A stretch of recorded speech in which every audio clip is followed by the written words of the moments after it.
नमस्कार सभी को। परीक्षा जंक्शन के प्लेटफॉर्म पे सभी का हार्दिक स्वागत है। तो आप सभी ने फंडामेंटल की वीडियोस देख लें क्योंकि हमारे यूट्यूब चैनल पे पब्लिश हो चुकी हैं, तो आप जाकर वहां देख सकते हैं। पूरा फंडामेंटल राइट्स वहां करा रखा है हमने, और फंडामेंटल राइट्स से अपने आप में बहुत बड़ा चैप्टर भी है बच्चों। तो हमें बहुत तरीके से सिंसियरिटी से काम लेना है, ठीक है।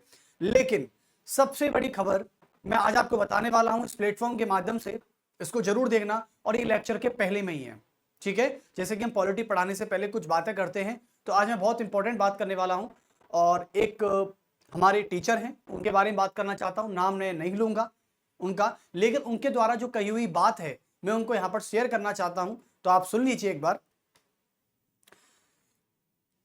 क्योंकि किसी का इसमें नाम नहीं है, लेकिन उनके द्वारा जो कही हुई बात है मैं उनको वो बात शेयर करना चाहता हूं। क्योंकि मैंने उनसे भी कल बोला था कि मैं आपकी इस बात को थोड़ा सा बच्चों तक पहुंचाऊंगा, तक क्योंकि देखो ये बात पहुंचाने का आपका एक मोटिव मेरा ये है, क्योंकि कल को भी आपका वही एक एम हो सकता है, वही गोल हो सकता है। जरूरी नहीं है कि सभी की जितने भी सरकारी पद हैं या वो सभी बढ़ जाएं, या जितने भी बच्चे हैं जो कॉम्पिटिटिव एग्जाम की तैयारी कर रहे हैं उन सभी की नौकरी लग जाए। देखो ये पॉसिबल तो नहीं है, थोड़ा प्रैक्टिकल भी होना है, लेकिन मेहनत पूरी रखिए आप। तो चलिए मैं उनके द्वारा, एक टीचर है हमारे, मैं उनके द्वारा कही हुई बात कर देता हूं। उन्होंने बोला है कि आज ऐसा लगता है कि मुझे कहना पड़ रहा है कि मैं दुर्भाग्य से एक टीचर हूं, और हां मैं आपको यह भी बता दूं कि मैं बाई चॉइस टीचर हूं। उन्होंने बहुत बड़ी बात बोली है कि मैं दुर्भाग्य से टीचर हूं और मैं बाई चॉइस टीचर हूं। हाँ, बाई चॉइस टीचर हूं ना, कोई बड़ी बात नहीं है, क्योंकि आप खुद का एक सिलेक्टिव मूड होता है, खुद एम होता है, गोल होता है कि आपको क्या बनना है, टीचर बनना है। जैसे कि हमारा एम है टीचर बनना है, ठीक है। ये मैंने इसे खुद से चुना है। जब मैं एक 10th क्लास में था तब से पढ़ रहा हूं, और जब मैं 10th क्लास में था तो घर की परिस्थितियां बहुत हावी थी, तो अध्यापन का कार्य करना पड़ा। लेकिन सच बताऊं तो समय के साथ इससे मुझे मजा आने लगा।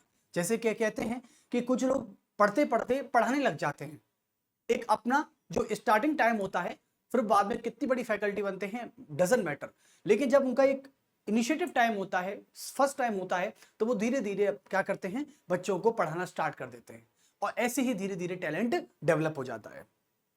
तो बहुत मजा आने लगा, और मैं इसे जीवन का आधार बना लिया। यानी जब कोई व्यक्ति टीचर का सपना देखता है तो वो टीचिंग को ही अपने जीवन का बेस बना लेता है। समय बदला, मैं बड़ा हुआ, बड़े बड़े संस्थानें, इस फील्ड को एड टेक कहा जाने लगा। फिर असली खेल स्टार्ट हुआ। संस्थानों के ऑनर ने हायरिंग के लिए एक अन्य व्यक्ति को चुना। जब इन्होंने किसी संस्था में, जिनकी मैं बात कह रहा हूं, उन्होंने किसी संस्था में जब अपना एप्लीकेशन फॉर्म फिल किया था, और इनकी योग्यता की तुलना में एक कम योग्य व्यक्ति को ही क्या कर लिया, उन्होंने उस संस्था ने एक्सेप्ट कर लिया। मैं संस्था का नाम नहीं लूंगा, तो उस संस्था ने उसको एक्सेप्ट कर लिया। अब सबसे बड़ी बताइए कि आज यदि आपके पास सबसे बड़ी डिग्री है टीचिंग को लेके, और उसके बावजूद आपसे कमतर वाले व्यक्ति को वहां पे एक्सेप्ट कर लिया जाता है संस्था में जहां पर आप पढ़ाने वाले थे, तो कितना बुरा लगेगा आपको, आप एक बात सोचिएगा। तो ठीक है, और उन्होंने जिस प्रक्रिया का प्रारंभ किया है, वो भयावह रूप धारण किया है, जहां योग्यता को दरकिनार करके आपसी भाईचारे और रिश्तेदारी की एक नई परिपाटी का संचालन प्रारंभ हो गया है। यानी आज भी हमारे भारत देश में कई सेक्टर ऐसे हैं, जैसे कि आपने कुछ दिन पहले खबर सुनी होगी कि बॉलीवुड में नेपोटिज्म चलता है, भाई भतीजा रिश्तेदारी, ऐसा कुछ चलता है। तो उसी प्रकार से आज हमारी एजुकेशन इंडस्ट्री में भी यही चीजें हो रही हैं। ये इन व्यक्तियों का कहना है, ये इन टीचर्स का कहना है जो यहां पर मैं बात पढ़ रहा हूं। ये बहुत बड़ी बात है कि जब कोई व्यक्ति अपना उद्देश्य टीचर बना लेता है और जब उसको कुछ प्राप्त नहीं होता तो कितना उसे बुरा लगता है। यानी जीने और मरने में एक संतुलन का, एक बीच का रास्ता होता है, वो व्यक्ति एक जिंदा लाश की तरह बन जाता है फिर, ठीक है। और सबसे बड़ी बात है कि उन्होंने अपनी डिग्री का नाम भी लिखा है कि मैं अध्यापक, जो MA MSc और जाने क्या क्या डिग्री प्राप्त करने के बाद भी हाथ मलते रह गया। अब दोष भी किसको दूं, क्योंकि अध्यापक बनने का ख्वाब भी तो हमने ही देखा था, और दुख का अंश किसी और के हिस्से में क्यों आए। बात तो सही कही है। तो ये एक्चुअली में अपनी पीड़ा को बता रहे हैं, बच्चों तक पहुंचा रहे हैं कि यदि आप कोई सपना देखते हैं और उस सपने पर दूसरा कोई व्यक्ति पानी फेर देता है या पानी फेरने की कोशिश करता है, तो आपको या कोई किसी और को कितना बुरा लगता है, आप इनकी पीड़ा को भी जान नहीं सकते, क्योंकि आप पर अभी गुजरी नहीं है। लेकिन जब आप पीड़ा को सहनेंगे, मैं नहीं चाहता कि आप इस पीड़ा को सहन करें, लेकिन एक टीचर्स का बयान है कि मैं दुर्भाग्य से टीचर हूं। ये बहुत बड़ी बात कही है उन्होंने, और ये बात शायद तब कही होगी इन्होंने जब उन्होंने कितना कुछ सहा होगा और कितना कुछ महसूस किया होगा। मैं आज सबसे बड़ी बात बता दूं, आज की विडंबना क्या है। आज की विडंबना ये है, हकीकत है ये, आप किसी भी संस्था में एज अ फैकल्टी जब एप्लीकेशन फॉर्म फिल करते हैं और उसकी एलिजिबिलिटी देखते हैं, आज मैं खुद बता दूं, आईएएस के लिए जब किसी संस्था में फैकल्टी की जगह आती है ना, तो वहां पे एलिजिबिलिटी में लिखा होता है आईएएस को पढ़ाने के लिए कि आपका यूपीएससी मेंस 2 बार या 3 बार या 3 मोर टाइम्स क्लियर होना चाहिए, और 2 बार आपका इंटरव्यू होना चाहिए, मतलब दिए हुए होने चाहिए। ठीक है, अब मुझे ये बताइए कि आईएएस का पढ़ा, आईएएस के बच्चों को पढ़ाना है, तो सबसे पहले आपका यूपीएससी में अटेम्प्ट होना चाहिए, कितने अटेम्प्ट छोड़ो, आपका 2 बार तो मेंस क्लियर होना चाहिए। ठीक है, 2 बार मेंस क्लियर होना चाहिए, सबसे बड़ी बात। मैं आज विभिन्न संस्थाओं की बात कर रहा हूं, सारी संस्थाओं की बात कर रहा हूं।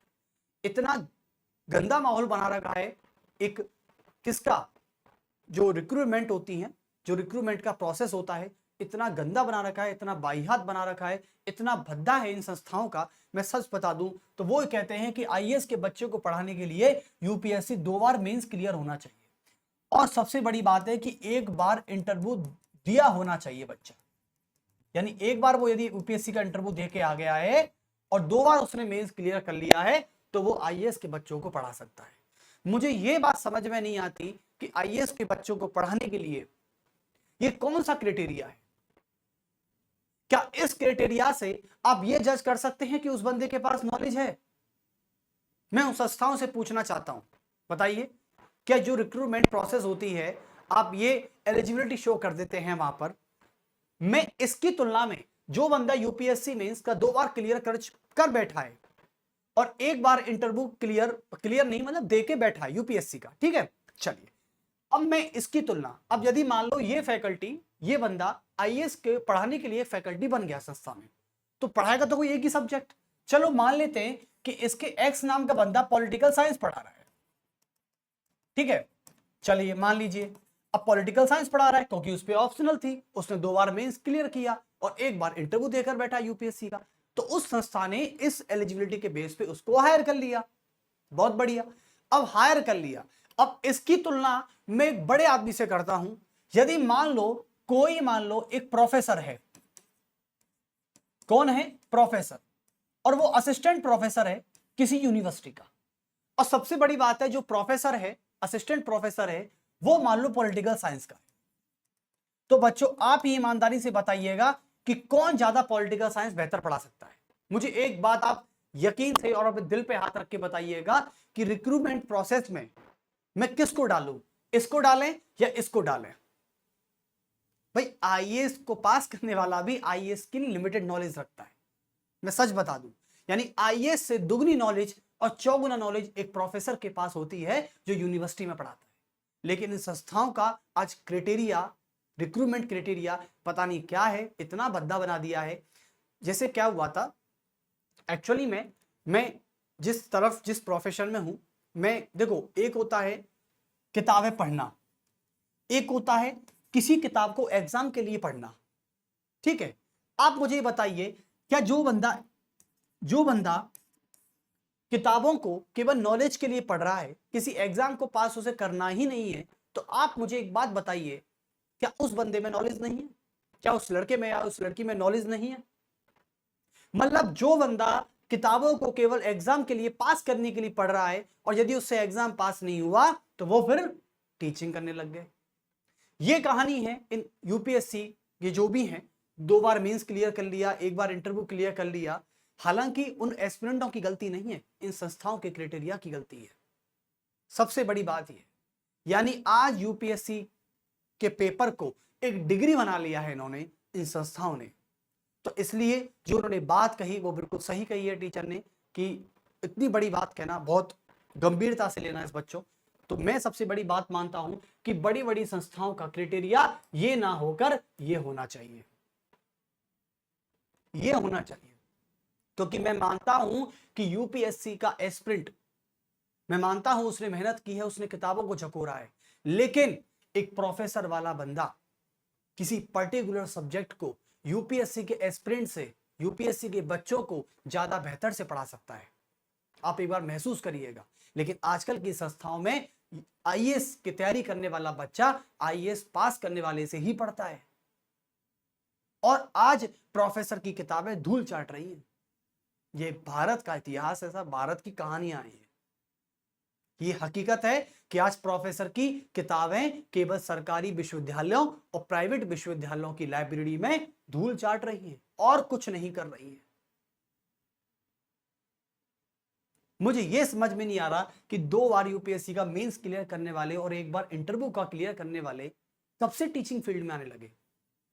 उनका प्रोफेशन कब से टीचिंग हो गया, बताइए। लेकिन जो व्यक्ति टीचर बनने का सपना देख रहा है या उसे अपना जीवन का आधार बना रहा है, वही तो एक्चुअल में टीचर है। मुझे बताइए, वही तो एक्चुअल में टीचर है। जैसे जिस व्यक्ति ने प्रोफेसर की तैयारी की और वह प्रोफेसर बन गया, वही तो टीचर है। मैं इसको कैसे टीचर मान लूं, मुझे समझ में नहीं आता। आज भी इन संस्थाओं पे मैं क्वेश्चन मार्क लगाता हूं, और कहने में कोई बुराई नहीं है, बिल्कुल। चलिए, तो ये हमारा प्रॉब्लम था और ये हमारी आज की समस्या थी। क्योंकि जब कल आपका सपना टीचर बनने का होगा और आपके बीच में ये रुकावटें आएंगी, तब आपको एहसास होगा कि आपने क्या किया और क्या नहीं किया, जब आप इनकी हकीकतें और जानोगे।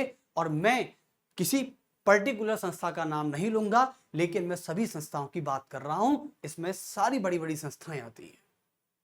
धन्यवाद, बहुत बहुत शुक्रिया। चलिए, तो अब पॉलिटिकल लेक्चर स्टार्ट कर लेते हैं।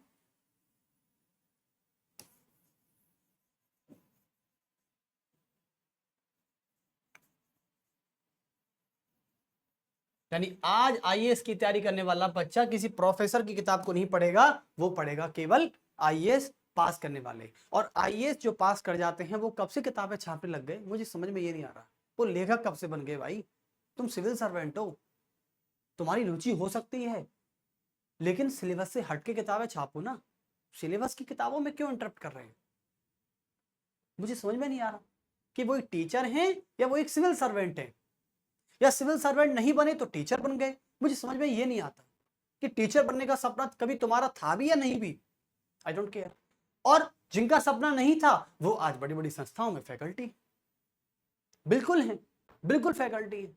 क्यों? क्योंकि उन्होंने अपने ऊपर एक टैग लगा लिया है। चलिए, तो अब बात करते हैं इंडियन पॉलिटी के। और इंडियन पॉलिटी में आज बात बता रहे थे हम कि आज हमारा एक नया चैप्टर स्टार्ट हो रहा है, मौलिक कर्तव्य, फंडामेंटल ड्यूटीज।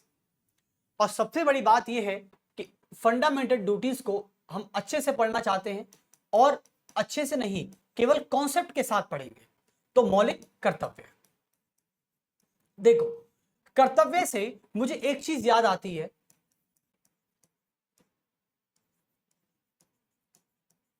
Fundamental duties. ठीक है, फंडामेंटल ड्यूटीज, मौलिक कर्तव्य। और हां, आज हमारे भारत में इन संस्थाओं के नाम से एक मोनोपोलॉजी चल रही है। ज्ञान की कभी मोनोपोलॉजी नहीं होती, याद रखना इस बात को। चलिए, समझदार हैं आप, समझ जाते हैं। मौलिक कर्तव्य, फंडामेंटल ड्यूटीज। देखें, तो सबसे बड़ी बात है कि पहले हम कर्तव्य की बात करते हैं। ये कर्तव्य जो शब्द है ना, ये क्या है? ड्यूटीज का मतलब क्या है? देखो, एक बात मुझे बताइए आप, ड्यूटीज का मतलब होता है, इसका अर्थ जान लेते हैं। तो इसका अर्थ क्या हो सकता है? इसका अर्थ होता है जैसे कि आप अपने घर में रहते हैं, अपने समाज में रहते हैं, सोसाइटी में रहते हैं, डेफिनेटली रहते हैं। अब क्या होता है कि सोसाइटी में जब आप रहते हैं, अपने घर में रहते हैं, तो घर में आपको कुछ राइट्स मिलते होते हैं। क्या मिले होते हैं? राइट्स। बिल्कुल सही है। जैसे कि आपके पिताजी ने कहा कि बेटा आपको 1 साल में 2 या 3 बार ट्रिप करने की अनुमति है। आप अपने दोस्तों के साथ कहीं घूमने जा सकते हैं 3 बार, साल में 3 बार। और साल में 3 बार काफी होता है, क्योंकि हर वक्त तो आप ट्रिप नहीं करते रहेंगे। साल में 3 बार का मतलब है कि आप 4-4 महीने में घूमने जा रहे हैं कहीं। तो ये बहुत बड़ी बात है कि आप साल में हर 4 महीने में अपने दोस्तों के साथ घूमने निकल जाते हैं, बिकॉज आपके पास एक राइट है जो आपके पिताजी ने आपको दे रखा है। जैसे संविधान ने आपको दे रखा है, ऐसे आपके पिताजी ने आपको दे रखा है। तो ये बहुत ही खुशखबरी की बात है कि आप हर 4 महीने के अंदर दोस्तों के साथ ट्रिप पे निकल जाते हैं। चलिए, लेकिन अब आती है बात कर्तव्य की। आपको पिताजी ने आपको मोबाइल चलाने के, आपको आईफोन दिला दिया, बेटा मोबाइल चला लेगा, बेटा कुछ क्लास ले लेगा, या बेटा कुछ फोटो भी क्लिक्स कर लेगा ताकि वो अपने दोस्तों के साथ सामने कभी शर्मिंदा ना होना पड़े। तो पापा ने मोबाइल दिला दिया क्योंकि उसका राइट था बच्चे का कि बच्चा 18 साल का हो जाएगा तब उसको मोबाइल दिलाना पड़ेगा, पहली बात। दूसरी बात, उसको ट्रिप करने की अनुमति दे दी। उसके पिताजी ने उसके घर अपने बच्चे को ये राइट दे रखा है कि बेटा 9 बजे तक आप कहीं भी रहिए, लेकिन 9 बजे के बाद घर आ जाइए। यानी राइट्स भी हैं और राइट्स के साथ लिमिटेशंस भी काम कर रही हैं। लेकिन कर्तव्य की बात करते हैं। जब पिताजी ने अपने बच्चों को घर में, चाहे कोई भी हो, जब राइट्स दे रखा है तो बच्चे का भी ये हक बनता है, बच्चे का भी ये ड्यूटी है कि वह घर के कर्तव्यों का पालन करे। यानी अपने पिता के प्रति जो उसकी ड्यूटी है, जैसे कि रेस्पेक्ट करना, अब वो तो करेगा ना। अब बच्चा ये सोचे कि मुझे सारे राइट्स मेरे पिताजी दे दें और कल को मैं उनका सम्मान ना करूं, कल के मैं उनके पैर ना छूं। हालांकि पैर छूना ना छूना एक मैटर नहीं करता, मैटर ये करता है कि आप अपने पिताजी को रेस्पेक्ट किस तरीके से दे रहे हैं। तो कल को यदि आपको कोई राइट मिलते हैं तो राइट मिलने के साथ साथ आपको यह नहीं भूलना चाहिए कि आपकी ड्यूटी क्या है, आपका कर्तव्य क्या है। और ड्यूटी का मतलब होता है रेस्पॉन्सिबिलिटी, आपकी जिम्मेवारी क्या है परिवार में रहने की, परिवार के लोगों के साथ जो बर्ताव का आपको करना है वो कैसे करना है, ये होता है ड्यूटी। तो अधिकार और ड्यूटी में यही फर्क है। अधिकार जो होते हैं यह क्या करते हैं, यदि संविधान की भाषा में बात करूं तो अधिकार जो होते हैं यह सरकार पर एक नियंत्रण लगाते हैं, एक कंट्रोल करते हैं, सरकार को तानाशाह बनने से रोकते हैं। लेकिन जो कर्तव्य होते हैं ये सरकार को तानाशाह नहीं बनने देते, या ये कह सकते हैं कि सरकार जो है वो तुरंत क्या करती है, आप पर एक्शन भी कर सकती है क्योंकि आपने ये कर्तव्य नहीं निभाया। लेकिन कुछ ऐसे कर्तव्य हैं जिनको ना निभाने पर आपको सजा का प्रावधान भी होता है। तो कुल मिला के कर्तव्य एक मन की बात है, एक दिल की बात है कि आप अपने ड्यूटीज को किस तरीके से पूरी कर रहे हैं, यही तो है। चलिए, तो कुल मिला के कर्तव्य बात होती है। कर्तव्य का अर्थ यही था कि ड्यूटीज क्या है, तो इसका मैंने आपको आंसर किया। पहली बात, कर्तव्य का मतलब होता है जैसे कि आज हमारे संविधान ने हमारे नागरिकों को और कुछ विदेशियों को भी, हमारे नागरिकों को कितने सारे अधिकार दे रखे हैं। विधि के समक्ष समानता, ठीक है, विधि के समान संरक्षण, धर्म जाति में कोई भेदभाव नहीं, अफसर की समानता, लोक नियोजन में यानी सरकारी नौकरियों में अफसर की समानता, उसके बाद घूमने फिरने की स्वतंत्रता, बोलने की स्वतंत्रता, कहीं निवास करने की स्वतंत्रता, व्यापार खोलने की स्वतंत्रता, ठीक है, इस प्रकार की स्वतंत्रता आपको दे रखी है, संघ बनाने की, सम्मेलन करने की। उसके अलावा आपको गिरफ्तारी से संरक्षण भी दे रखा है इन्होंने, आपको जीने की स्वतंत्रता दे रखी है, राइट टू लाइफ का 22 दे रखा है, धार्मिक स्वतंत्रता 25 से 28 दे रखी है। 29-30 की बात करें तो अल्पसंख्यक वर्गों के लिए संस्कृति और शिक्षा संबंधी अधिकार दे रखा है। और सबसे बड़ी बात, जिसे संविधान की आत्मा और हृदय कहा गया according to doctor Bhimrao Ambedkar, वो 32 आपको दे रखा है, ठीक है, संवैधानिक उपचारों का अधिकार। तो कुल मिलाकर संविधान ने हमारे नागरिकों को, सभी नागरिकों को और कुछ विदेशियों को इतने सारे अधिकार दे रखे। तो ये बताइए कि क्या हमारे नागरिक की जिम्मेदारी ये नहीं बनती कि जो संविधान हमको अधिकार दे रहा है, क्या हम उसके प्रति कुछ कर्तव्य निभा सकें, क्या हम उसके प्रति कुछ कर्तव्य निभा सकें। कल को आप ऐसा तो नहीं करते ना कि मम्मी पापा आपकी हर बात मान जाते हैं तो कल को आप उनसे फिर उल्टा जवाब देते हो, उनका अपमान करते हो, उनको नीचा दिखाने का प्रयास करते हो, ऐसा तो नहीं करेंगे ना आप। यानी कुल मिला के यदि आपके माता पिता यानी संविधान आपको कुछ दे रहा है तो आपकी जिम्मेदारी बनती है कि आप भी उसका सम्मान करें, आप उसकी रेस्पेक्ट करें। ठीक है, चलिए, तो इसे कहते हैं कर्तव्य, कि नागरिकों के अधिकारों के बदले, नागरिकों को दिए गए अधिकारों के बदले उनके प्रति जिम्मेदारी निभाने की परंपरा कर्तव्य कहलाती है। तो लिख सकते हैं आप इसको कि अधिकारों, देखिए अधिकारों के प्रति, देखिए संविधान की भाषा में, संविधान की भाषा में, संविधान की भाषा में संविधान द्वारा दिए गए कुछ अधिकारों के बदले संविधान द्वारा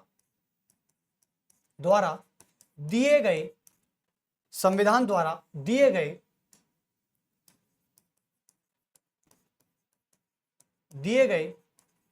कुछ अधिकारों के बदले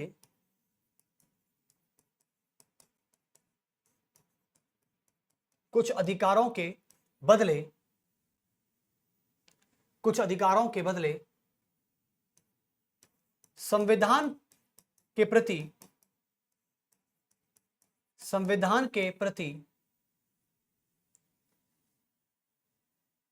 जिम्मेदारी निभाने की परंपरा, जिम्मेदारी निभाने की परंपरा कर्तव्य कहलाती है।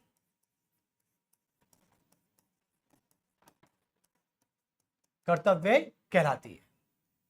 That's a good. तो इसका मतलब आप कर्तव्य की भाषा को समझ चुके हैं, ड्यूटीज का मतलब। और ड्यूटीज का मतलब होता है, दूसरी भाषा की बात करें तो इसे आप कहते हैं रेस्पॉन्सिबिलिटी। रेस्पॉन्सिबिलिटी यानी जिम्मेदारी, यही तो हो सकता है इसका मतलब।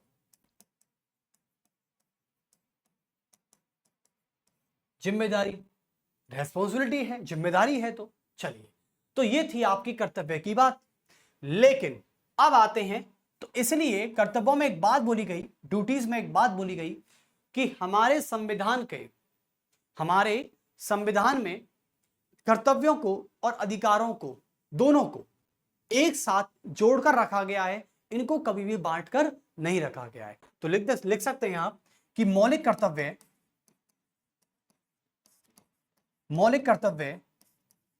एवं मौलिक अधिकारों को, मौलिक अधिकारों को एक जोड़कर रखा गया है,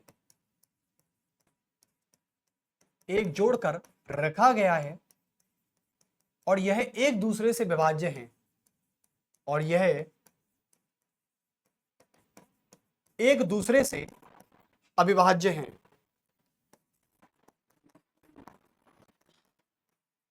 एक दूसरे से अविभाज्य हैं, यानी इनको तोड़ा नहीं जा सकता। चलिए, और सबसे बड़ी बात है कि आज हमारे संविधान में मौलिक कर्तव्यों की जगह कहां पर है? यह संविधान के भाग 4, यह संविधान के भाग 4A में, कहां पर? 4A में रखा गया है। और आर्टिकल है हमारा अनुच्छेद 51A, यानी संविधान के भाग 4A में और अनुच्छेद 51A में इनको रखा गया है। लेकिन सवाल यह उठता है कि हमारे संविधान में जहां इनकी आज जगह है, क्या वह जगह इनकी पहले भी थी या नहीं थी? मुझे इसका जवाब चाहिए आपसे कि हमारा संविधान जब बना था 1949 में। तो देखते हैं एक बार आगे की यात्रा। तो यहां तक आप समझ गए कर्तव्य की डेफिनेशन, और उसके अलावा कर्तव्य का कुछ क्विट, हमें कोट याद आ गया। चलिए, अब हम बात करते हैं, चलिए मौलिक अधिकारों का संवैधानिक प्रावधान डालिए, सॉरी मौलिक कर्तव्यों का संवैधानिक प्रावधान, मौलिक कर्तव्यों का संवैधानिक प्रावधान।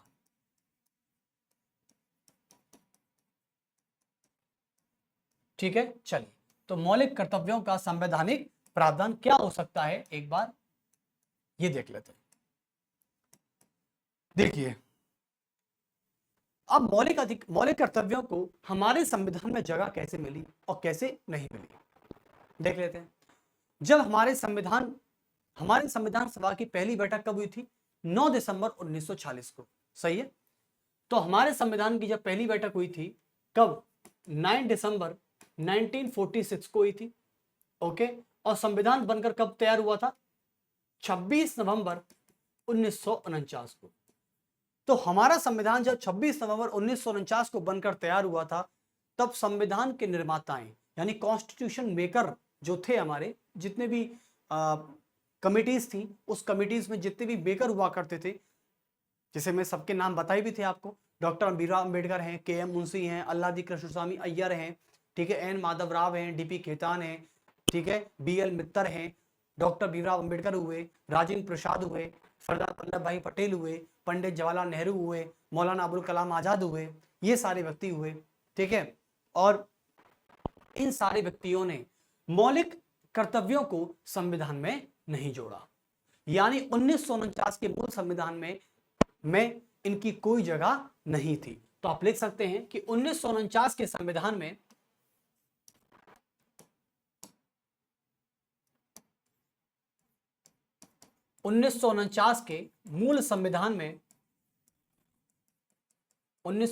के मूल संविधान में मौलिक कर्तव्यों को नहीं जोड़ा गया था।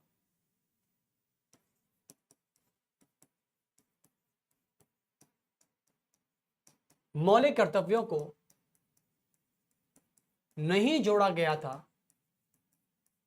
नहीं जोड़ा गया था, यानी 1949 के मूल संविधान में इन कर्तव्यों को नहीं जोड़ा गया था। लेकिन सबसे बड़ी बात है, नहीं जोड़ा गया था। तो अब क्या होता है कि इमरजेंसी के दौरान, कब? इमरजेंसी के दौरान, यानी हमारे भारत में जब 25 जून, जब जून 1975 को जो इमरजेंसी लगती है, और इंदिरा गांधी के द्वारा जब आंतरिक अशांति यानी इंटरनल डिस्टरबेंस का प्रयोग किया गया था और पूरे देश में राष्ट्रीय आपातकाल आर्टिकल 352 की घोषणा की गई थी राष्ट्रपति के द्वारा, समझ गए? चलिए, तो उस समय श्रीमती प्रधानमंत्री इंदिरा गांधी के द्वारा एक कमेटी का गठन किया गया था। उस कमेटी का नाम था सरदार स्वर्ण सिंह समिति। क्या थी? सरदार स्वर्ण सिंह समिति। उस कमेटी ने जब कुछ दिनों के बाद जब मौलिक कर्तव्यों की सूची तैयार की और यह सिफारिश की कि इन मौलिक कर्तव्यों को इस मूल संविधान में जोड़ा जाना चाहिए, तब श्रीमती प्रधानमंत्री इंदिरा गांधी ने इन मौलिक कर्तव्यों को 42वां संविधान संशोधन अधिनियम 1976 के माध्यम से जोड़ दिया। और वही 42 कॉन्स्टिट्यूशनल अमेंडमेंट ऑफ 1976 को मिनी कॉन्स्टिट्यूशन के नाम से भी जाना जाता है, जिसे लघु संविधान कहते हैं। समझे आप? चलिए, तो इस बात को लिख लेते हैं पहले। तो उस समय कांग्रेस पार्टी की सरकार थी, तो लिखेंगे कि राष्ट्रीय आपातकाल के समय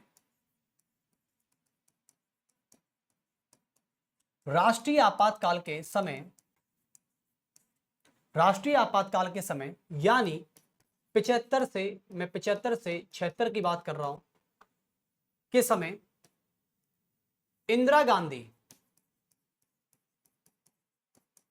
गांधी यानी कांग्रेस सरकार, इंदिरा गांधी यानी कांग्रेस गवर्नमेंट ने सरदार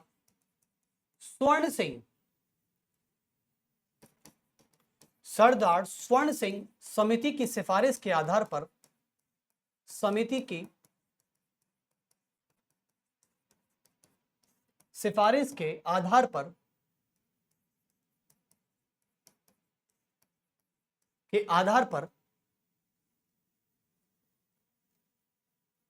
एक मिनट रुकिए।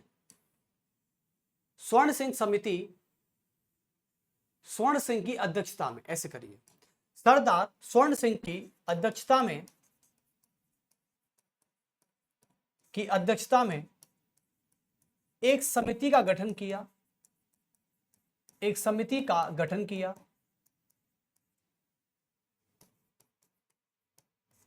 तो आप सभी समझ गए हैं कि सरदार स्वर्ण सिंह समिति की अध्यक्षता में एक समिति का गठन किया था और उस कमिटी ने अपनी सिफारिश के आधार पर, तो लिखेंगे, और उस कमिटी की सिफारिश ने, और उस समिति की सिफारिश ने सिफारिश के आधार पर, सिफारिश के आधार पर 42वां संवैधानिक संशोधन अधिनियम 1976 के माध्यम से 8 मूल कर्तव्यों को, 8 मूल कर्तव्यों को जोड़ने की सिफारिश की, जोड़ने की सिफारिश की,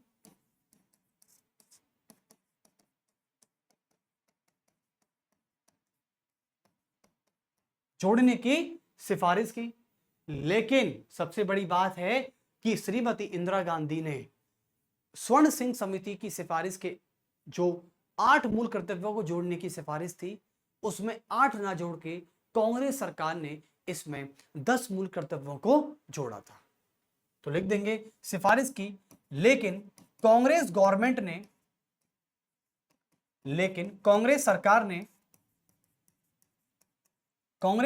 ने 10 मूल कर्तव्यों को जोड़कर, 10 मूल कर्तव्यों को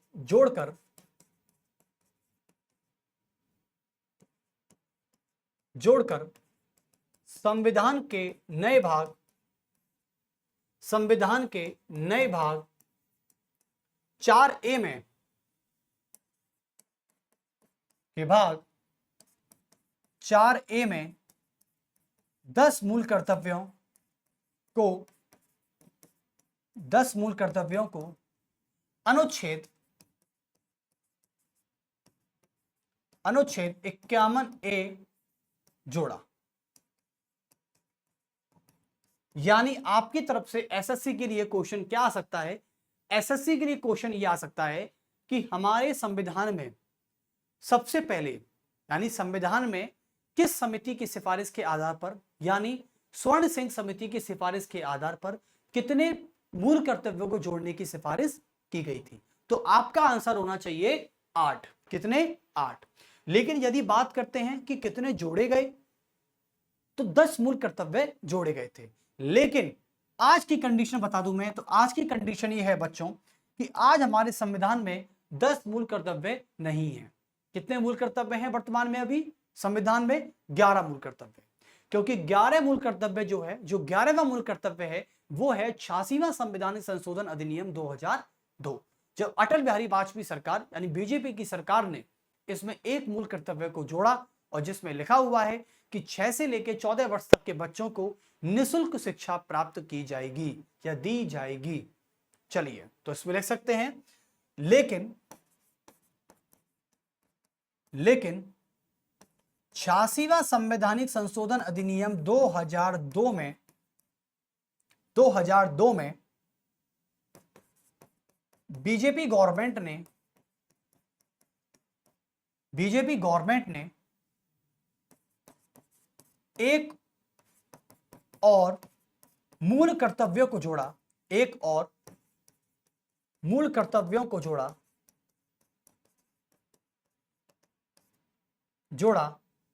अर्थात वर्तमान में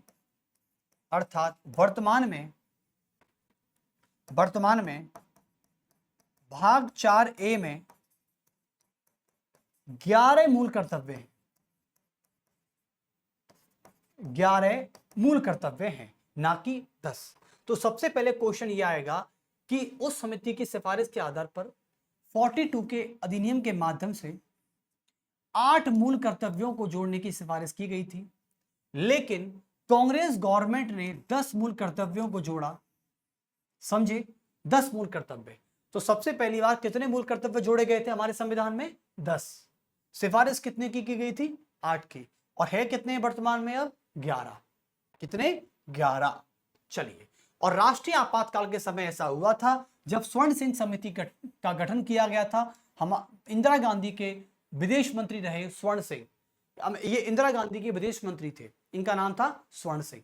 चलिए, और 86वां संवैधानिक संशोधन अधिनियम 2002 भी याद रखना है आपको इसमें। और उसके अलावा फिर बीजेपी गवर्नमेंट ने कितने मूल कर्तव्य जोड़े गए थे? 11 मूल कर्तव्य जोड़े गए थे। चलिए, तो अब बात कर लेते हैं थोड़े मौलिक कर्तव्यों की परिचय की बात। देखो, आपको क्या लगता है कि क्या मौलिक कर्तव्य जो हैं, जो संविधान के भाग 4A में, अनुच्छेद 51A में 51A जिसे कहते हैं, उसमें 11 मूल कर्तव्यों को जगह दी गई, ठीक है। और 11वां मूल कर्तव्य कौन सा था, मैं आपको बताना चाहूंगा।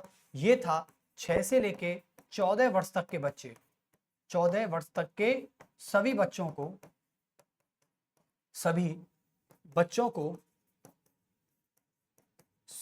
को मुफ्त शिक्षा दी जाए, मुफ्त शिक्षा प्राप्त करने का अधिकार।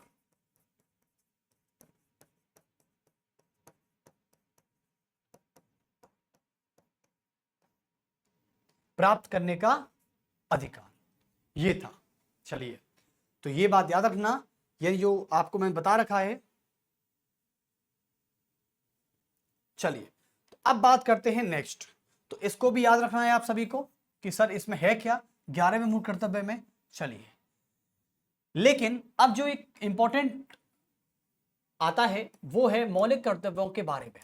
देखिए, मौलिक कर्तव्यों के बारे में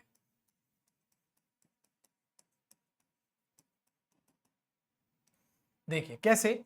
मौलिक कर्तव्यों के बारे में आपसे बात करता हूं मैं, तो मुझे थोड़ा बहुत ये बताना पड़ेगा कि हमारे मौलिक कर्तव्य जो हैं, जो हमारे भारतीय संविधान में शामिल किए गए नेशनल इमरजेंसी के दौरान मिनी कॉन्स्टिट्यूशन के माध्यम से, और कमिटी का नाम था स्वर्ण सिंह समिति। हमारे देश के मौलिक कर्तव्य जिस प्रकार दे रखे हैं, जिस प्रकार से वर्णन है, जिस प्रकार से एनालिसिस किया करके इन्हें जोड़ा गया, ऐसे आप कहीं भी चले जाइए, अमेरिका में चले जाइए, कनाडा में चले जाइए, जर्मनी चले जाइए, फ्रांस चले जाइए, ऑस्ट्रेलिया चले जाइए, यानी इन देशों के संविधान में मौलिक कर्तव्यों की कोई जगह नहीं है। आपने देखा होगा कि जिस देश में मौलिक कर्तव्यों की जगह नहीं दी जाती, वहां पर नागरिक अपना कुछ कर्तव्य समझते ही नहीं है। अमेरिका में आए दिन गोलीबारी होती है, यानी अमेरिका में यदि आप इंसानियत को ढूंढने निकले हो तो आप ये मान लेना कि खोदा पहाड़ और निकली चुईया, ये हकीकत है। यदि आप फ्रांस में, अमेरिका में और कनाडा में इंसानियत देख रहे हैं, यानी कर्तव्यों को ढूंढ रहे हैं, क्योंकि कर्तव्यों का दूसरा नाम होता है इंसानियत, और इंसानियत ही इंसान की सबसे अच्छा आभूषण और सबसे अच्छी खूबसूरती होती है। क्योंकि जिस इंसान के अंदर इंसानियत नहीं है वो इंसान नहीं, एक हैवान है। और ये बात हकीकत है कि इंसान होने के नाते यदि आप में इंसानियत नहीं है, आप दूसरों का रेस्पेक्ट नहीं कर सकते, दूसरों के प्रति आप थोड़े इमोशंस नहीं रख सकते, लव इमोशंस कह सकते हैं इसको, वो नहीं रख सकते, तो फिर आप इंसान कैसे? यानी आप दूसरों से जब आप किसी व्यक्ति का अपमान करते हैं, वही अपमान यदि आपके साथ हुआ होता तो आपको कितना गुस्सा आता, कितना क्रोध आता। लेकिन आप दूसरों से जब अच्छा व्यवहार नहीं करते, उसका अपमान करते हैं, तो आपको बड़ा ही मजा आता है। आप नहीं होंगे तो आप में से कुछ और भी होंगे, समझिए ना। यानी कहने का मतलब है कि जब हम अधिकारों कर्तव्यों की बात करते हैं तो अधिकार लेने तो सब आ जाते हैं, लेकिन जब बात कर्तव्य की आती है तब ना पर नागरिक हमारा क्या कर लेता है, मुंह फेर लेता है। क्या कर लेता है? मुंह फेर लेता है। यानी कर्तव्य के नाम पर बात मत करो नागरिकों से, ना ना ना, कर्तव्य, अरे साहब तुमने क्या बात कर दी, अधिकारों की बात करो। तो इसलिए मैं इस इंदिरा गांधी के द्वारा किए गए इन कामों को बड़ी सराहना कहता हूं, बड़ा महत्व देता हूं कि श्रीमती इंदिरा गांधी ने इन चीजों को जोड़ा, और उनमें से कुछ चीज ना करने पर संसद इनके लिए कानून भी बना सकती है। अब मैं आपको बताना चाहूंगा कि मौलिक कर्तव्य जैसे आप कहीं भी चले आइए, लेकिन भारत के अलावा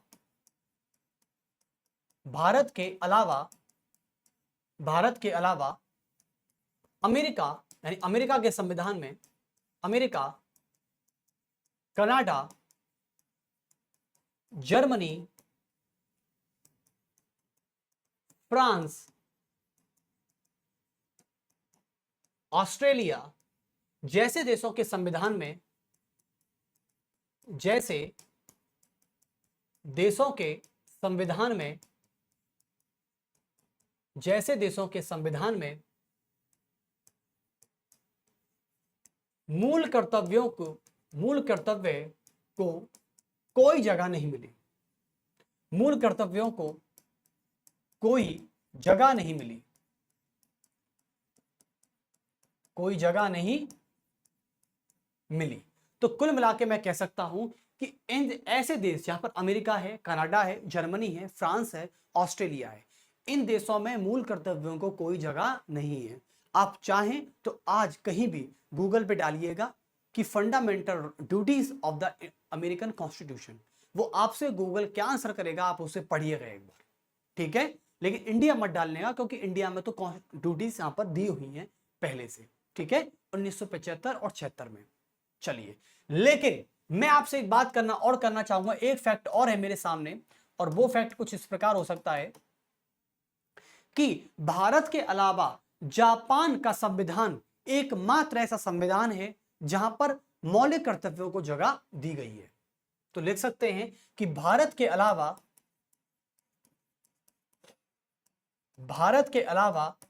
एकमात्र जापानी संविधान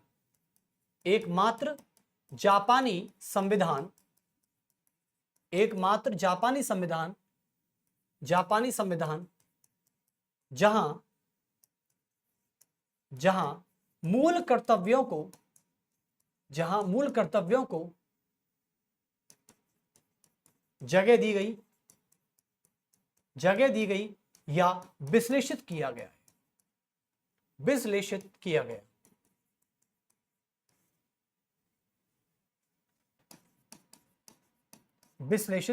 है,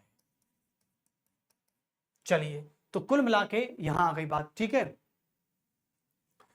अब मैं आपसे बता दूं कि हमारे मौलिक कर्तव्यों की बात करें तो हमारे संविधान में, यानी हमारे संविधान में, भारत के संविधान में, तो आप बोलेंगे सर भारत के अलावा तो एकमात्र जापानी संविधान थोड़ी है, रूस का संविधान भी तो है जहां पर मौलिक कर्तव्यों को जगह दी गई है।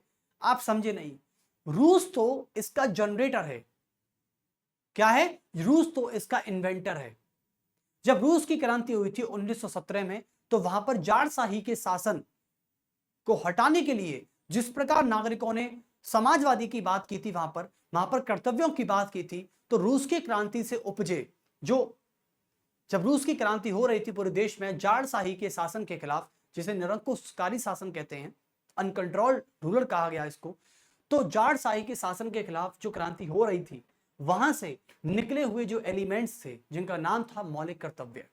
तो रूस की जो क्रांति है, यानी जो रूस का संविधान है, वो तो मौलिक कर्तव्यों को देने वाला है। तो एक्चुअली हम यहां पर एकमात्र जापान संविधान बात करेंगे जो हाथों से लिखा गया, ठीक है, यानी भारत का संविधान और एक जापान का संविधान। इन दोनों संविधान के अलावा एकमात्र रूस का ही संविधान ऐसा है जहां से ये तत्व लिए गए थे। तो आप लिख सकते हैं कि भारत के संविधान में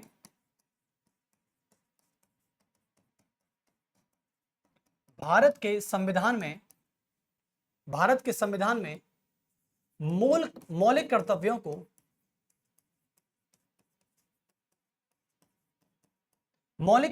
को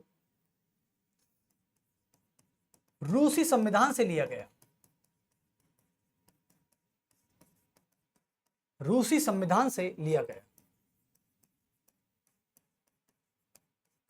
चलिए, तो समझ गए आप। चलिए, बहुत बढ़िया।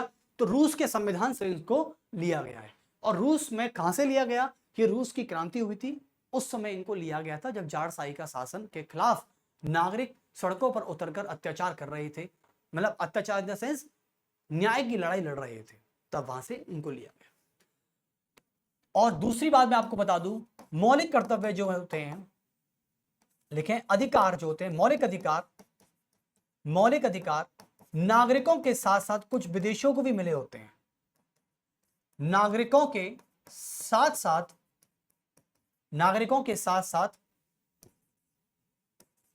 कुछ विदेशियों को भी मिले होते हैं, कुछ विदेशियों को भी मिले होते हैं।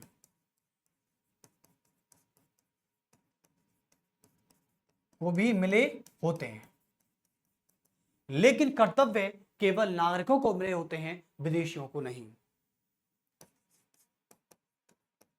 लेकिन कर्तव्य नागरिकों को मिले होते हैं, नागरिकों को मिले होते हैं,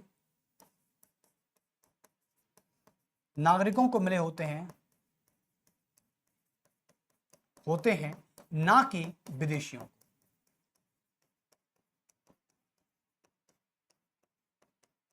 ना कि विदेशियों को। चलिए बहुत अच्छे, तो यहां तक आप समझ गए हैं एक तरह से। ओके, अब मैं आपसे बात कर लेता हूं मौलिक कर्तव्यों के बारे में, मतलब मौलिक कर्तव्यों के दूसरे नेक्स्ट पॉइंट के बारे में। अच्छा, ये मुझे बताइए कि हमारे फंडामेंटल ड्यूटीज यानी व्हाट काइंड्स ऑफ या what kinds of fundamental duties. मैं बता दूं two kinds of fundamental duties. First moral duties and होती है सिटीजनशिप ड्यूटी। तो लिख सकते हैं आप इस बात को कि मौलिक कर्तव्य दो प्रकार के होते हैं। मूल कर्तव्य दो प्रकार के होते हैं। तो पहला होता है आपका नागरिक कर्तव्य या नैतिक कर्तव्य, इसे बोलते हैं नैतिक कर्तव्य, इंग्लिश में बोला जाता है मोरल ड्यूटीज। Moral duties. और एक होता है आपका कौन से, नागरिक कर्तव्य।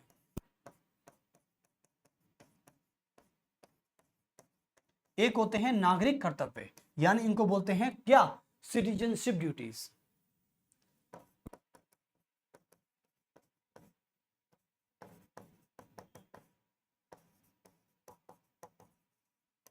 Citizenship duties. तो बहुत अच्छे, यहां तक आप समझ चुके हैं पूरा। लेकिन मैं आपको इतना बताना चाहता हूं कि नागरिक कर्तव्य और नैतिक कर्तव्य में देखो, नैतिक कर्तव्य का मतलब होता है बच्चों कि आप उस कर्तव्य को निभा रहे हैं या नहीं निभा रहे हैं, इससे कोई फर्क नहीं पड़ता है। ना सरकार को कोई दिक्कत है, ना संविधान को कोई दिक्कत है, ना आपको कोई दिक्कत है। आपको दिक्कत ही क्यों होगी, क्योंकि आप उस कर्तव्य की अवहेलना ही कर रहे हैं। ठीक है, आपको तो मजा आ रहा है, लेकिन इससे संविधान को और सरकार को कहीं हद तक कोई दिक्कत नहीं है, लेकिन आप इसकी अति ना कर दें। नागरिक कर्तव्य का मतलब होता है कि आप यदि उन कर्तव्यों का पालन नहीं करेंगे तो इससे कहीं ना कहीं संसद को, सरकार को और संविधान को ठेस पहुंचेगी। जैसे क्या पहुंचेगी, मैं एक बार बता देना चाहता हूं। नैतिक कर्तव्य और नागरिक कर्तव्य में फर्क क्या है। तो नैतिक कर्तव्य होता है कि आपकी इच्छा है, आप करो या ना करो, लेकिन आप उसके खिलाफ कुछ बोलो नहीं बस। जैसे नैतिक कर्तव्य का मतलब यह हुआ कि देखो, हमारे दो कर्तव्य थे हमारे पास। एक तो थे नैतिक कर्तव्य, यानी जब मैंने मूल कर्तव्यों को दो प्रकार से बांटा तो यहां पे मुझे दो कर्तव्य मिले। एक तो मिला नैतिक कर्तव्य और एक मिला नागरिक कर्तव्य। ओके, चलिए, तो नैतिक कर्तव्य और नागरिक कर्तव्य मिले। नैतिक कर्तव्य का अर्थ इतना सा होता है, इसको जान लेना एक बार।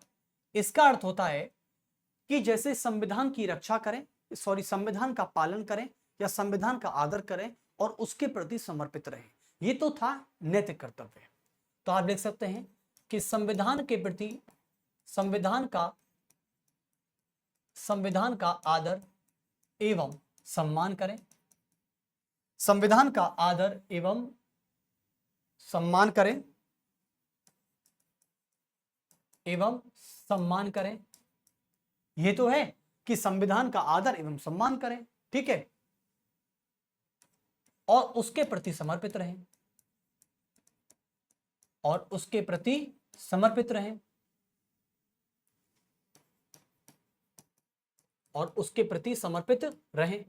यही तो है। चलिए, लेकिन एक बात मुझे बताइए कि नागरिक कर्तव्य क्या है। देखो, नागरिक कर्तव्य का अर्थ होता है राष्ट्रीय ध्वज, राष्ट्रीय गान का आदर एवं सम्मान करें। तो आप लिख सकते हैं कि राष्ट्रीय ध्वज एवं राष्ट्रीय गान का सम्मान करें, का आदर यानी रेस्पेक्ट करें, आदर एवं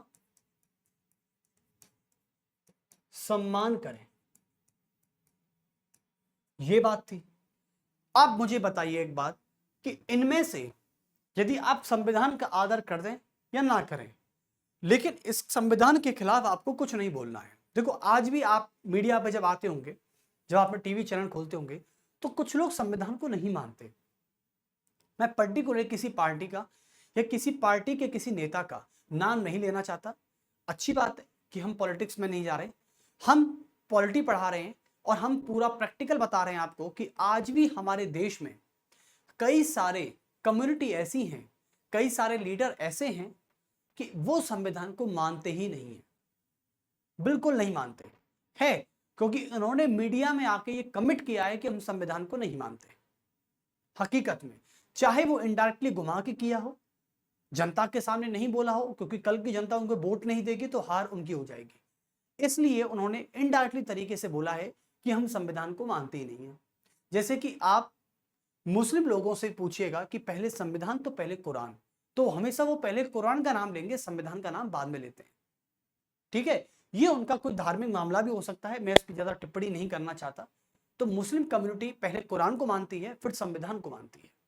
और यह कई सारे मुस्लिम के जो गुरु हैं, धार्मिक गुरु हैं, जो मौलाना हुए, मौलाना जी, उन्होंने कई बार ये बात कमिट की है हर टीवी चैनल्स पर। तो इसमें कोई दोहराई भी नहीं है कि मैं ये बात बोलूं, ठीक है, क्योंकि मैंने सुना है तो मैंने बताया है। अब मानना या ना मानना वो उनका काम है। लेकिन यदि कोई भी व्यक्ति राष्ट्रीय ध्वज का अपमान कर देता है, राष्ट्रीय गान को गाने से मना कर दे कि मैं नहीं गा रहा, मैं तो अपमान करूंगा, यानी कुल मिला के यदि आप राष्ट्रीय गान का और राष्ट्रीय ध्वज का अपमान करेंगे ना, तो आपको सजा का प्रावधान संसद अपना कानून बनाकर करेगी। यानी आपको मैं बता दूं कि स्वर्ण सिंह समिति जब बनी थी और स्वर्ण सिंह समिति ने जब सिफारिशें पेश की थी, तो स्वर्ण सिंह समिति ने एक सिफारिश की थी,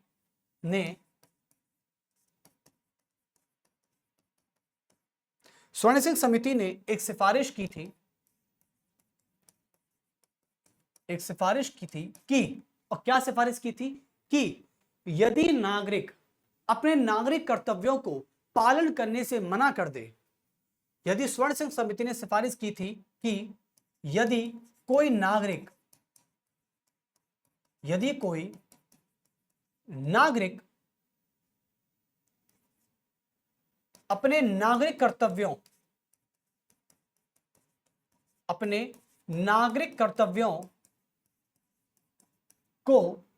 को मानने से इनकार कर दे,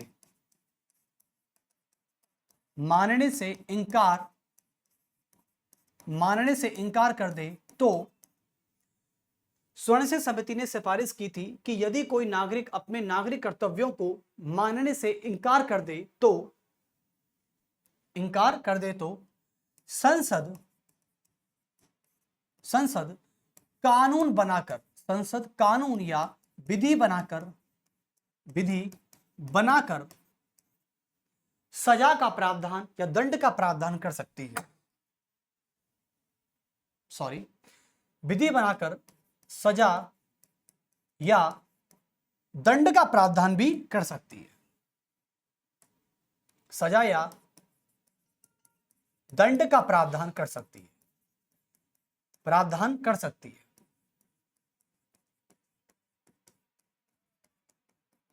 जैसे कल क्या हुआ था, एक बार खबर आई थी कि लंदन में, यानी इंग्लैंड की राजधानी लंदन में, कुछ खालिस्तानियों ने वहां पर लंदन एम्बेसी, यानी लंदन में इंडियन की एम्बेसी के सामने राष्ट्रीय ध्वज का अपमान किया खालिस्तानियों ने। ऐसा बताया गया कि वहां पर, या कनाडा था, लंदन था, कुछ था लंदन था मेरे हिसाब से। तो यूके में इंडियन हाई एम्बेसी के सामने राष्ट्रीय ध्वज का अपमान किया। तो वहां पर किस तरीके से यूके की पुलिस ने तुरंत उनको गिरफ्तार किया, क्योंकि दोनों देशों के संबंधों की बात थी वहां पर। और उस समय इंग्लैंड के प्राइम मिनिस्टर थे ऋषि सनोक। कौन थे? ऋषि सानोक। तो वो थे उस समय। तो इसका मतलब यह है कि इंग्लैंड में भी यदि कोई भारतीय ध्वज का अपमान करेगा तो सजा का प्रावधान उसे हो भी सकता है। यानी संसद को यह अधिकार है कि वह नागरिक कर्तव्यों के अवमानना के मामले में उस व्यक्ति पर कानूनी और विधि बनाकर सजा का या सैंक्शन का प्रोविजन कर सकती है। दंड को बोला जाता है सैंक्शन, तो सैंक्शन का प्रावधान भी कर सकती है। आप बात को समझ गए पूरी? बहुत अच्छे। तो ये होता है संसद के लिए। लेकिन नैतिक कर्तव्य का मतलब है कि आप संविधान का आदर करें, पर्यावरण की सुरक्षा करें, कुछ ऐसे ऐसे हो सकते हैं। तो अब हम यहां पर ले लेते हैं कि नैतिक कर्तव्य और नागरिक कर्तव्य कौन कौन से होते हैं। तो देखिए, अब जैसे कि मौलिक कर्तव्य जो मूल कर्तव्य थे आपके, ठीक है, देखो हाँ एक बात तो मैं बताना भूल गया आपको कि नागरिक कर्तव्य जो होते हैं यानी मौलिक कर्तव्य जो होते हैं ये गैर न्यायोचित प्रकृति के और होते हैं। याद रखना, इनकी प्रकृति कैसी होती है? गैर न्यायोचित। यानी इनकी प्रकृति कैसी होती है? गैर न्यायोचित प्रकृति की होती है। यानी ये डीपीएसपी की तरह काम करते हैं। ठीक है, डीपीएसपी का मतलब बस डीपीएसपी और फंडामेंटल ड्यूटीज में ये फर्क है कि डीपीएसपी को लागू करने का या ना करने का काम सरकार पर होता है, लेकिन कर्तव्यों को लागू करने का या ना करने का काम केवल जनता पर होता है कि वो अपने कर्तव्यों को कैसे निभा रहा है या निभा रही है। तो यहां तक आपको समझ में आ गया सभी को मूल कर्तव्यों के बारे में कि कर्तव्य की डेफिनेशन क्या है सर, इसका संवैधानिक प्रावधान क्या है यानी कॉन्स्टिट्यूशनल प्रोविजंस क्या है इसका, या कॉन्स्टिट्यूशनल स्टेटस क्या है इसका। तो ये सारी समझ गए आप। और मौलिक कर्तव्यों के बारे में कैसे कैसे मैंने आपको बताया, ठीक है, उन चीजों के बारे में देख लेना। अब हम बात कर देते हैं कि मौलिक कर्तव्य जैसे कि संविधान की रक्षा करना, संविधान के प्रति समर्पित रहना, उसका सम्मान करना और उसका आदर करना, पहला पॉइंट। दूसरे पॉइंट में आता है कि राष्ट्र की संप्रभुता, उसकी एकता और अखंडता को बनाए रखना। ठीक है, तीसरा आता है कि देश के आर्थिक विकास और सामाजिक विकास में भागीदारी बनना और देश को आर्थिक प्रगति की तरफ ले जाना, तीसरा हो गया। चौथा क्या आता है? पर्यावरण की रक्षा करना, पर्यावरण की सुरक्षा एवं वन एवं वन्य जीवों की सुरक्षा करना, ये पांचवा कर्तव्य है। छठा कर्तव्य आता है कि नागरिकों को राष्ट्र ध्वज, राष्ट्रीय गान का सम्मान करें, उसका आदर करें। ठीक है, सातवां क्या आता है? सातवां ये आता है, मौलिक कर्तव्य की बात करें तो सातवां कहा जाता है कि औषधियों और नशीली दवाओं से दूर रहें। ठीक है, और भारत को नशीली दवाओं से मुक्त बनाने का प्रयास करें। ठीक है, और आठवां क्या आता है? 6 से लेकर 14 वर्ष तक के बच्चों को मुफ्त शिक्षा उपलब्ध कराएं। कुछ ऐसे ऐसे कर्तव्य यहां पर दिए गए। तो कर्तव्यों को लिखना जरूरी नहीं है, बस केवल जान लें कि सर ने जो कर्तव्य बोले हैं वो हमें करने हैं। ठीक है, चलिए, कुछ कर्तव्य होते हैं नैतिक कर्तव्य और कुछ कर्तव्य होते हैं मौलिक कर्तव्य। नैतिक कर्तव्य को करना या ना करना आपके हाथ में है, लेकिन उसका अपमान कतई नहीं करना है। नागरिक कर्तव्य को करना या ना करना आपके हाथ में नहीं है। आप यदि करते हैं तो अच्छी बात है, और नहीं करते या उसका अपमान करते हैं तो आपको संसद कानून बनाकर उसे आर्थिक दंड या सजा के प्रावधान में बदल सकती है। ठीक है, चलिए, जैसे कि कल को आप किसी ने फ्लैग देखा और फ्लैग को आपने उतारा छत से और छत पे पटक दिया और उसका अपमान कर रहे हैं, या भारत विरोधी नारे लगाना, ये भी नागरिक मौलिक कर्तव्यों के खिलाफ काम करता है। आपने देखे होंगे कई बार कि कई सारी यूनिवर्सिटियों में पिछले समय में, अभी तो नहीं, जैसे कि 2014 से पहले कई सारी यूनिवर्सिटियों में भारत विरोधी नारे लगाए गए थे। सभी को पुलिस ने गिरफ्तार किया, क्योंकि भारत विरोधी नारे लगाने का मतलब है कि भारत की अखंडता और भारत की एकता को खतरा है। दूसरी भाषा में, यानी आपने राष्ट्र ध्वज और राष्ट्र गान और राष्ट्र का सम्मान नहीं किया, इसलिए आपको उन कर्तव्यों के पालन ना करने के दायरे में गिरफ्तार किया जाता है। तो ऐसे कुछ कर्तव्य हैं जो आपको यहां पर शो ऑफ होते हैं। तो मौलिक कर्तव्य यानी नैतिक कर्तव्य और नागरिक कर्तव्य में डिवाइड होते हैं। चलिए, कल के लेक्चर में हम जो पढ़ेंगे वो 2 पॉइंट्स पढ़ने वाले हैं, मौलिक कर्तव्यों की आलोचना और उनका महत्व क्या है। तो कल के लेक्चर में हम 2 पॉइंट पढ़ेंगे, याद रखें, और इन पॉइंट्स को भी नोट डाउन भी कर सकते हैं आप। हम कल पढ़ने वाले हैं मौलिक कर्तव्यों की आलोचना क्या होती है और इनका महत्व क्या होता है। और याद रखना कि सभी कॉम्पिटिटिव एग्जाम में ये चैप्टर भी बहुत इंपॉर्टेंट है, तो इसलिए जानने का पूरा प्रयास करें इसको और अच्छे से लेक्चर को देखें। और कल से हम लाइव क्विज आने वाले हैं, यानी इस परीक्षा जंक्शन प्लेटफॉर्म के माध्यम से जो चैप्टर हम पढ़ा चुके हैं उससे संबंधित हम यहाँ पर क्विज भी लाएंगे। तो कल तैयार रहें सभी, और जल्दी ही लाने वाले हैं, अनाउंसमेंट आपको हो जाएगा, डोंट वरी, लेकिन ला रहे हैं बस इतना आपको पता होना चाहिए।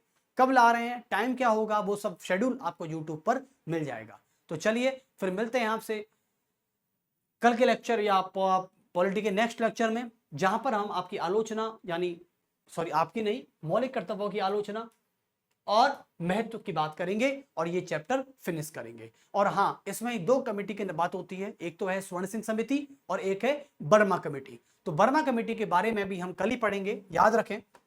इसमें मैं एक पॉइंट बना देता हूं, वर्मा कमेटी। तो वर्मा कमेटी के बारे में भी हम कल पढ़ेंगे, ठीक है। चलिए तो फिर मिलते हैं आपसे पॉलिटी के नेक्स्ट लेक्चर में। सभी को मेरा बहुत बहुत नमस्कार और सभी को मेरा बहुत बहुत धन्यवाद।